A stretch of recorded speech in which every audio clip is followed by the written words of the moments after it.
Bismillahirrahmanirrahim. Assalamualaikum warahmatullahi wabarakatuh. Waalaikumsalam warahmatullahi wabarakatuh. Syukur kepada Allah Subhanahu wa taala, berkat rahmat dan hidayahnya kita masih kembali untuk bisa melakukan pembelajaran. Ya, materi kita di minggu lalu kita ini ya Nak ya, kita tidak melakukan pembelajaran live teaching ya, tetap muka ya. Ya, tapi saya sudah upload ya kan materi kita tentang sistem pertahanan dan keamanan. Nah, jadi hari ini kita hanya review ya karena materi yang minggu lalu belum saya jelaskan ya. Jadi kita review penjelasannya untuk minggu ini. Hari ini saya jelaskan kembali. Karena mengingat minggu depan ya insya Allah kan sudah melaksanakan ujian mid semester ya untuk tahun pelajaran 2021-2022 semester ganjil ini. Jadi materi-materinya pasti berkaitan dengan materi yang sudah saya ajarkan dari minggu pertama kali kita tatap muka ya, muka live teaching sampai hari ini. Nanti materinya bisa kalian lihat kembali, baca kembali di psikologi. Ya, baik sebelum memulai pembelajaran, ada baiknya kita berdoa terlebih dahulu ya, agar pembelajaran kita ini bisa berjalan dengan lancar. Doa dimulai. Doa selesai. Baik ya, masih semangat ya karena masih pagi-pagi ya Nak ya. Masih Bu. Iya, insya Allah ya. Saya share terlebih dahulu PPT-nya.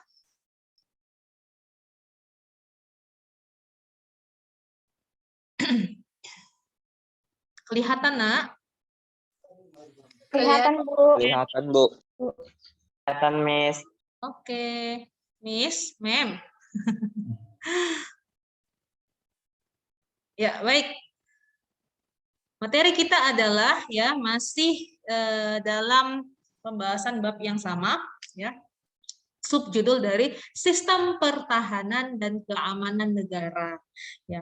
Jadi kalau kita berbicara tentang atau di ini ya sistem pertahanan dan keamanan negara atau disingkat biasanya sering dikatakan Sishan Kamrata ya, sistem pertahanan dan keamanan negara. Nah, jadi kalau berbicara tentang sistem pertahanan dan keamanan negara, ya pasti ini mencakup semua aspek. Ya, artinya ini adalah tugas bersama, bukan hanya pemerintah ya selaku selaku yang menjalankan pemerintahan di negara kita, tapi ini adalah tugas dari seluruh warga negara Indonesia untuk bisa menjaga kedaulatan negaranya, untuk bisa mempertahankan, menjaga ketentraman negaranya ya. Karena bayangkan kalau dari diri kita sendiri saja warga negara yang sudah artinya melakukan disintegrasi, perpecahan ya, provokator ya, atau misalnya seperti kita kembali ke zaman di tahun Pak B.J. Habibie ya yang lepasnya Timor Leste. Nah, itu salah satu berarti itu adalah faktor dari dalam diri kita sendiri, dalam negara kita sendiri, yang artinya tidak mau menjaga pertahanan dan keamanan negara. Makanya kalau berbicara tentang sistem pertahanan dan keamanan negara ini mencakup semua aspek, bukan hanya tugas pemerintah, tapi kita selaku warga negara untuk turut andil ya dalam menjaga kedaulatan negara kita. Ya, jadi sistem pertahanan dan keamanan negara ini ya bersifat semesta ya. Semesta itu seperti apa maksudnya? Kita bercirikan kerakyatan ya, karena kita sebagai warga negara, sebagai rakyat juga turut andil dalam menjaga pertahanan dan keamanan negara. Terus bercirikan kerakyatan, kesemestaan dan kewilayahan ya. Artinya kesemestaan seluruhnya kita jaga, baik di darat, laut, udara, yang menjadi wilayah bagian dari NKRI itu wajib menjadi tanggung jawab kita sebagai warga negara, pemerintah khususnya. Ya, kemudian bercirikan kewilayahan itu tadi, jadi seluruh wilayah ya, seluruh wilayah yang ada di negara kita di Indonesia itu wajib ya menjadi tanggung jawab kita bersama. Baik, jadi adapun tujuan pembelajaran kita, yang pertama adalah menjelaskan makna sistem pertahanan, ya. Yang kedua adalah memahami dasar hukum sistem pertahanan dan keamanan dalam Undang-Undang Dasar NRI 1945. Jadi antara pertahanan dan keamanan tentu akan berbeda untuk penjagaannya. Kalau pertahanan tentu itu menjadi tugas besar dari Tentara Nasional Indonesia. Sementara kalau keamanan merupakan tugas besar dari kepolisian ya, Polisi Republik Indonesia beserta lembaga-lembaganya. Lembaganya seperti apa? Lembaga peradilan ya, termasuklah hakim, jaksa ya, karena itu masuk ke dalam sistem keamanan. Ya, oke dia. Kita lanjut. Jadi apa yang disebut dengan sistem pertahanan dan keamanan negara Republik Indonesia? Jadi bangsa Indonesia ini tidak akan dapat mewujudkan kemerdekaannya tanpa perjuangan mereka dalam memperjuangkan pertahanan dan kemerdekaannya.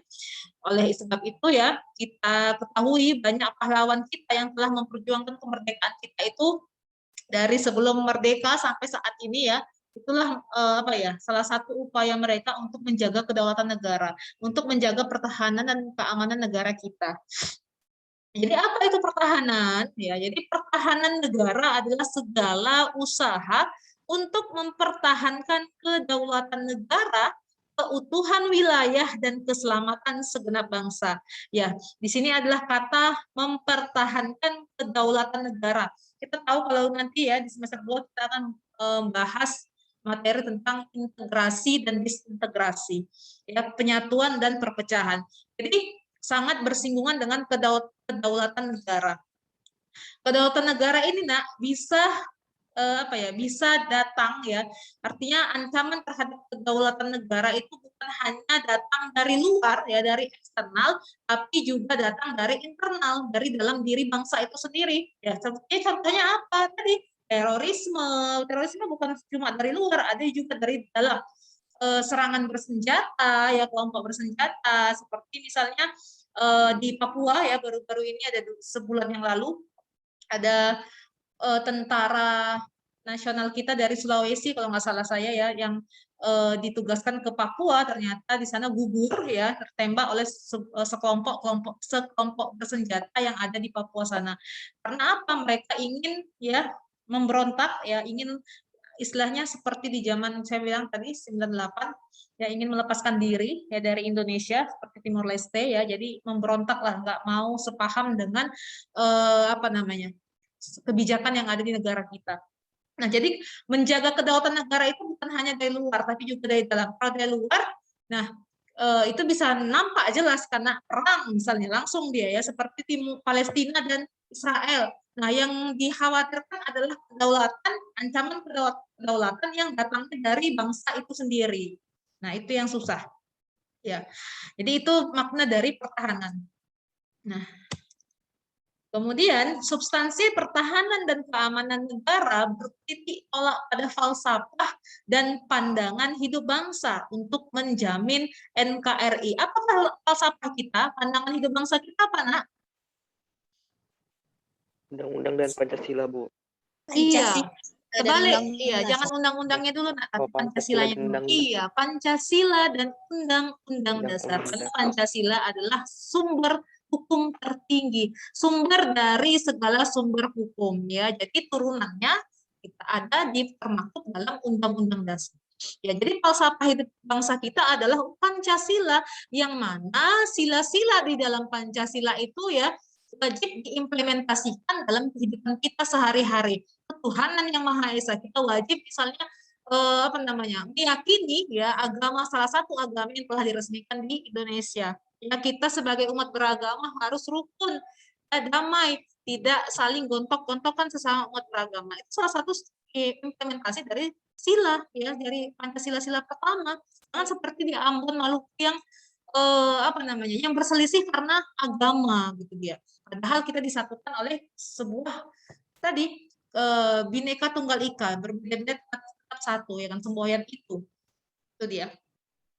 Dan selanjutnya ya sila kedua persatuan ya, apalagi sila keempat ya, karena tentang kerakyatan musyawarah mufakat itu salah satu bentuk kerjasama yang dilakukan oleh warga negara. Jadi itu salah satu jadi titik tolak kita itu adalah falsafah dan pandangan hidup bangsa. Oke, jadi dalam pasal 1 angka 1 Undang-Undang Nomor 3 Tahun 2002 tentang pertahanan negara, bahwasanya dikatakan pertahanan negara adalah segala usaha untuk mempertahankan kedaulatan negara, keutuhan wilayah NKRI dan keselamatan segenap bangsa dari ancaman dan gangguan terhadap keutuhan bangsa dan negara. Ya, itu dalam Undang-Undang Nomor 3 Tahun 2002 tentang Pertahanan Negara. Jadi memang sudah diatur ya. Jadi tidak omongan klub-klub semata, tapi memang sudah ada aturan khusus ya, undang-undang khusus yang mengatur tentang sistem pertahanan kita. Nah, jadi hal penting yang lainnya adalah kita akan nanti membahas apa sih tujuan dari pertahanan, fungsi dan dasar dari pertahanan itu ya kan. Artinya apa? Nah, tujuan negara membuat sistem pertahanan ini adalah sebenarnya untuk menjaga kedaulatan negara agar tetap agar negara kita NKRI kita tetap utuh ya. Artinya tidak terpecah belah karena saya yakin pahlawan kita terdahulu juga inginnya ya bangsa Indonesia ini tetap menyatu ya karena tidak ada lagi wilayah yang ingin melepaskan diri seperti Timor Leste. Biarlah Timor Leste itu menjadi masa lalu ya, masa kelam yang mana jangan sampai terulang kembali ada wilayah dari Indonesia yang ingin melepaskan diri atau bahkan ya diklaim seperti Pulau Sipadan dan Likitan yang sudah ketolongan dari negara Malaysia yang diklaim oleh bangsa lain bahwa itu adalah negara kita, negara mereka gitu. Oke, jadi dasar dari pertahanan negara ya disusun berdasarkan prinsip demokrasi, hak asasi manusia, kesejahteraan umum, lingkungan hidup ya, jadi mencakup itu semua, ketentuan hukum nasional serta hukum internasional dan kebiasaan internasional serta prinsip hidup berdampingan secara damai. Jadi kita harus bersikap sebagai warga negara yang baik ya terhadap tetangga di luar negara kita harus bisa hidup berdampingan. Kan ada negara yang menutup diri ya, yang tidak ingin berdampingan dengan negara lain. Padahal kita sebagai negara kita tidak bisa hidup sendiri gitu kan, kita butuh bantuan negara lain di samping misalnya memenuhi kebutuhan pokok juga kita sebagai supplier ya kan, misalnya ekspor impor itu kan tidak bisa lepas dari peran negara lain ya, terhadap negara kita gitu dia. Nah, tujuannya adalah untuk melindungi dan menjaga kedaulatan negara, keutuhan wilayah NKRI, dan keselamatan segenap bangsa dari segala bentuk ancaman dan gangguan terhadap keutuhan bangsa dan negara. Ya, itu ya tujuan daripada sistem pertahanan tadi. Nah, fungsinya adalah untuk mewujudkan dan mempertahankan seluruh wilayah NKRI sebagai satu kesatuan pertahanan. Ya. Nah, artinya apa, Nak? Dari tujuan, dasar, dan fungsi tadi, ya jika sudah terlaksana, maka akan dapat membentuk suatu kesadaran. Kesadaran seperti apa? Kesadaran bela negara. Nah, tentu bela negara ini bukan hanya peran dari Tentara Nasional Indonesia, tapi juga peran kita. Hanya saja substansinya pasti berbeda. Kalau Tentara Nasional Indonesia kita ya, dia mempertahankan kedaulatan negara tentu dengan memang tugasnya ya kan. Seperti misalnya langsung terjun ke wilayah tersebut menjaga ya perbatasan misalnya ke daerah kelautan kita misalnya ya dengan angkat senjata. Kalau kita tentu pasti berbeda. Bagaimana kita sebagai kalian lah sebagai seorang siswa ataupun pelajar dalam membela negara seperti apa contohnya? Kira-kira ada yang bisa kasih itu tanggapan? Tanggapannya kira-kira gimana, Nak, kalau seperti kalian? Bela negaranya seperti apa? Gimana? Belajar bersungguh-sungguh. Belajar dengan giat, Bu. Belajar bersungguh-sungguh. Belajar dengan Iya. giat. Belajar dengan giat, belajar bersungguh-sungguh. Terus bagaimana Kak negara tahu kalau kalian itu bisa belajar dengan giat atau bersungguh-sungguh? Kan negara nih nggak tahu. Apa contoh nyatanya? Ketika kalian sudah belajar sungguh-sungguh dengan giat, apa hasilnya kira-kira? Misalnya membuat prestasi gitu, Bu. Entah Iya, ikut-ikut lomba antar. benar sekali, Nak. Mendapatkan prestasi, Bu. Iya, jadi sama ya seperti memang memang sistem di sekolah kita ya karena olimpiade. Jadi salah satu bela negara yang bisa dilakukan oleh seorang siswa adalah belajar bersungguh-sungguh.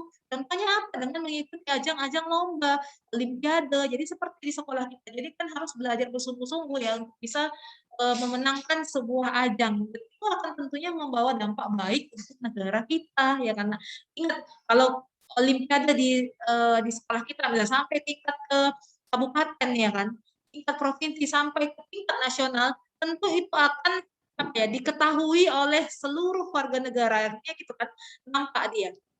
Jadi bagaimana kita tahu kita ini bersungguh-sungguh kalau tidak dengan prestasi yang kita tunjukkan kepada orang lain. Jadi itu dia nak ya.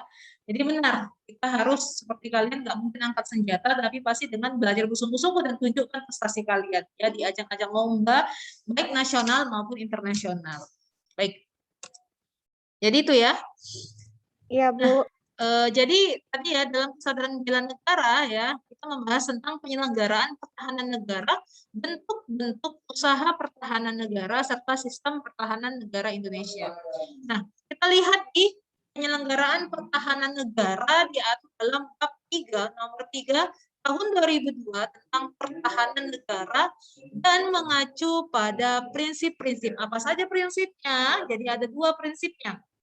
Prinsip yang pertama adalah bangsa Indonesia itu berhak dan wajib membela serta mempertahankan kemerdekaan negara, ya, keutuhan wilayah dan keselamatan segenap bangsa dari segala ancaman.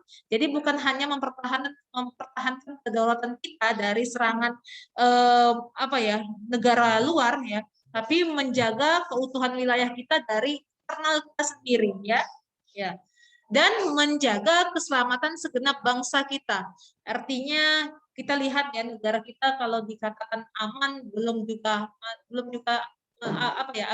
menjadi negara yang benar-benar aman karena kita tahu tingkat kriminalitas di negara kita itu masih tinggi ya karena dan itu terjadi akibat dari warga negara kita sendiri yang melakukannya. Nah jadi tugas dari sistem pertahanan dan keamanan adalah menjaga keselamatan kita sebagai warga negara untuk tetap merasa aman ya tentram ya. Jadi tetap nyaman di negara kita tidak diganggu oleh oknum-oknum yang tidak bertanggung jawab ya para kriminalitas. Jadi itu salah satu prinsipnya.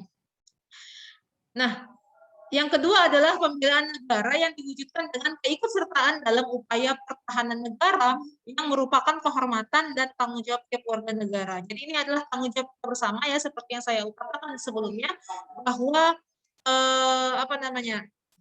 sistem pertahanan dan keamanan negara ini bukan hanya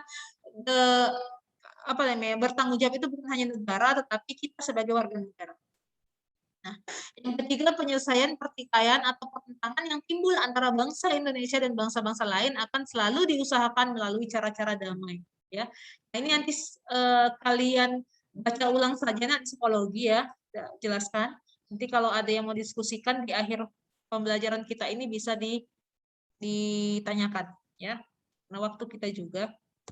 Nah, jadi sistem pertahanan negara Indonesia pasal 30 ayat 2 Undang-Undang Dasar RI tahun 1945 menyatakan bahwa sistem pertahanan negara Indonesia itu bersifat semesta yang artinya melibatkan seluruh sumber daya negara.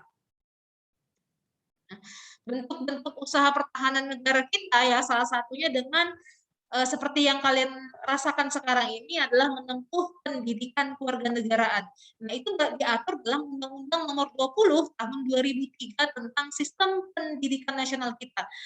Ya, jadi makanya dalam sistem pendidikan kita ya, khususnya untuk materi pendidikan kewarganegaraan, nah ini sangat penting makanya dimasukkanlah silabus ya, di mana seorang pelajar itu wajib mendapatkan materi tentang sistem pertahanan dan keamanan negara. Agar apa? Agar kita menyadari bahwa peran daripada menjaga keamanan dan pertahanan negara itu bukan hanya tugas dari TNI dan Polri ataupun khususnya pemerintah, tapi tugas kita bersama sebagai warga negara. Itu sebenarnya.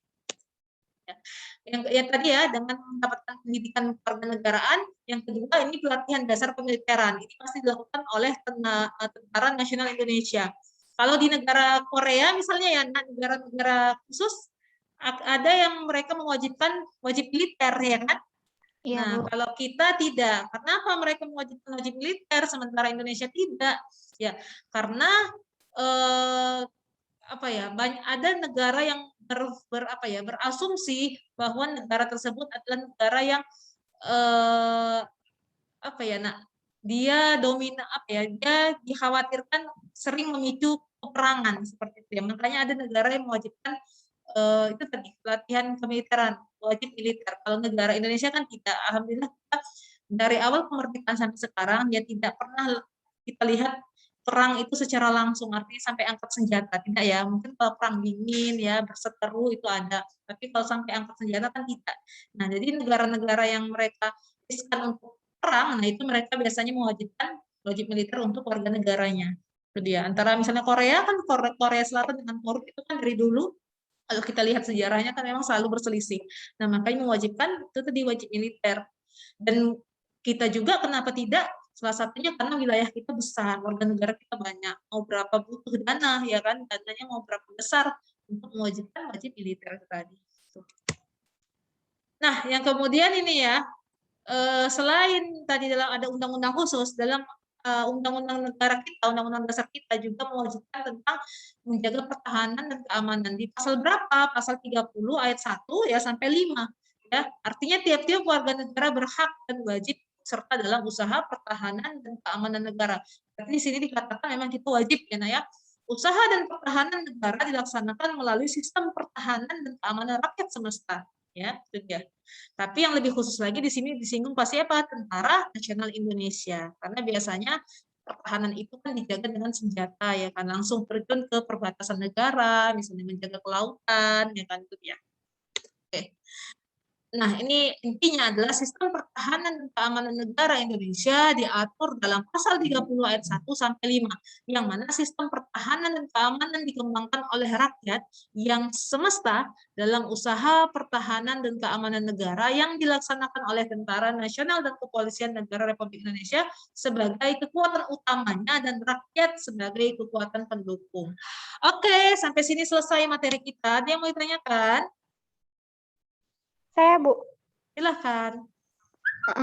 Mengapa, Bu, dikatakan rakyat semesta, bukan kerakyatan, Bu? Kan kerakyatan sama rakyat semesta itu sama-sama rakyat gitu, Bu. Sama-sama kita semua gitu, Bu. Makasih, Iya. Bu. Jadi pelabelan nama rakyat semesta seperti tadi ya, sistem pertahanan kita itu ya menganut dari sistem rakyatan semesta ya, semesta dan kewilayahan. Artinya semesta itu kenapa dikatakan semesta pelabelannya? Karena itu mencakup keseluruhannya, Nak, gitu ya. Ibaratnya kayak semesta alam, berarti semesta artinya seluruh yang ada di negara kita ya, itu wajib melaksanakan pertahanan. Itu dia. Itu hanya pelabelan nama aja supaya lebih apa ya, meyakinkan bahwa konsisten kita sebagai warga negara itu dalam menjaga pertahanan dan keamanan negara kita ya. Kalau dikatakan rakyat saja istilahnya lebih apa ya, nah, seperti kalau besar dengan maha. Kalau sudah maha berarti kan padahal sama maknanya besar seperti itu ya. Jadi kata pelabelan semesta itu adalah meyakinkan kita sebagai warga negara bahwa seluruh aspek yang ada kan tadi bukan hanya di sumber daya alam, sumber daya manusianya, wajib dikerahkan dalam usaha menjaga dalam negara kita, usaha pertahanan dan keamanan negara kita gitu dia. Hanya pelabelan sebutan aja, nak, supaya lebih meyakinkan seperti itu dia. Oh iya, Bu. Terima kasih ya, Bu. Ya, sama-sama. Ada lagi? Tidak, Bu. Tidak, Bu. Ya, oke. Nah, kalau sudah pas ya, sudah paham ya materinya ya, mudah-mudahan nanti ketika ujian juga jika bersinggungan dengan soal-soal tentang pertahanan dan keamanan, kalian mudah-mudahan bisa menjawab. Apalagi misalnya undang-undang misalnya yang mengatur tentang sistem pertahanan dan keamanan tadi, jangan lupa ya pasal 31 sampai 5 ya, ayat 1 sampai 5. Ya, baik. Saya apalagi ingatkan kembali bagi kalian yang belum ya ataupun yang belum menyelesaikan tugas-tugas kalian di psikologi ya, tugas kuis khususnya di bulan Agustus ya. Ya, jadi jangan lupa untuk mengerjakan kembali. Nah, karena kalau kalian tidak menyelesaikan tugas ya itu berarti terhitung kalian tidak hadir. Jadi yang paling penting itulah tugas kalian di psikologi, itulah parameter yang bisa diukur oleh guru untuk melihat tanggung jawab kalian sebagai seorang siswa. Karena kan kita nggak tetap secara langsung. Apa yang bisa kami lihat kalau tidak dari tanggung jawab kalian sebagai seorang siswa tadi untuk menyelesaikan tugas-tugas kalian di kuis. Ya, jadi nggak masalah tak tertunda tapi dicicil sedikit-sedikit, tapi tuntas semuanya terisi kosong. Jadi jangan dipermasalahkan nanti saya bingung Bu, nggak mau menyelesaikan karena nggak paham materinya. Jangan karena kalian nggak paham materi lantas kalian tinggalkan sama sekali. Nggak masalah mau berapapun nilainya, tapi ada usaha kalian untuk menjawab. Artinya apa? Guru itu masih punya toleransinya. Oh ternyata si A masih mau menjawab misalnya. Ya kan, si Risnawati tadi masih mau menjawab walaupun nilai sekian, itu ada yang bisa dituliskan nilainya. Kalau udah 0 berapa bisa dituliskan. Jadi jangan lupa ya untuk selalu saya ingatkan kepada seluruh kelas 10 ya khususnya untuk Dalton juga untuk selalu mengerjakan tugas-tugasnya di psikologi supaya apa? Tidak dianggap absen. Nanti di akhir semester itu menjadi perbincangan seluruh guru ya dan wali kelasnya, kan malu ya nak ya, jadi perbincangan ya viral istilahnya di sekolah, ini anak gimana nih mau dinaikkan atau tidak kalau di akhir nanti kalau di semester genap seperti itu. Jadi ini mumpung masih di awal bulan, masih semester ganjil, saya ingatkan kembali untuk dicicil-cicil lah tugasnya gitu. Oke, baik, terima kasih banyak untuk pertemuan kita pada hari ini. Mudah-mudahan minggu depan kalian bisa melaksanakan ujian dengan baik, dengan lancar, dan mendapatkan nilai yang maksimal. Amin. Ya, terima kasih nak ya. Saya akhiri dengan alhamdulillahirrahmanirrahim. Assalamualaikum warahmatullahi wabarakatuh. Waalaikumsalam. Waalaikumsalam warahmatullahi Warahmatullahi wabarakatuh.